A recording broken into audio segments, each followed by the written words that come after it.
Good morning mga pre. Ay, pangarap kong yumaman mga pre. Kaya tara, samahan nyo ako magtrabaho.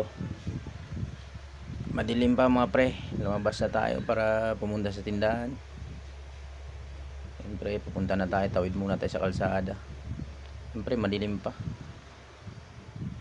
Siyempre, yan, karating na tayo dito sa tindahan mga pre. Diyan pa yung mga gulay sa baba mga pre. Hindi pa naka-display. Dito mga pre, naabutan natin dito si Bador. Nag-aayos na siya pre. Kasamahan ko yan dyan sa tindahan. Kaya ito, yan siya pre. Kagising lang din yan pre. Ito, nandito si Chris. Nagtatali na ng petchay.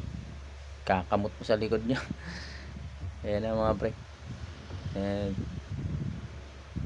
Ayan pre, tingin siya pre. Katapos dito pre, kinalabit ko siya kasi ayaw mamansin masungit. Ayan, tumalikod na ako at naghanda na ako para mag-ayos ng gulay. Ayan na. Dito, tiningnan ko muna yung kasama ko ditong isa. At ayun nga, pagsilip ko sa ilalim, ayun, tulog pa pala. Dali-dali ko siyang ginising mga pre kasi mag-aalas 6 na Ayan mga pre, nakakumot po.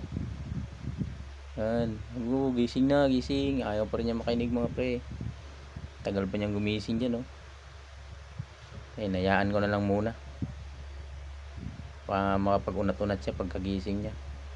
Dito na mga pre, tapos na ako mag-display ng kamatis. Display ko na rin yung kamote, patatas. Yan, yan, pipino pre. Tapos ko na yung na-display. Yung mais, yan, labanos, pipino na green, pipinong bagyo. Ayan, ang palaya mga pre. Ganda ng ampalaya mga pre. Sitaw, okra, talong. Dito mga pre, nagulat ako bigla mga pre. Ayan na pala siya mga pre, gising na. Galit na galit.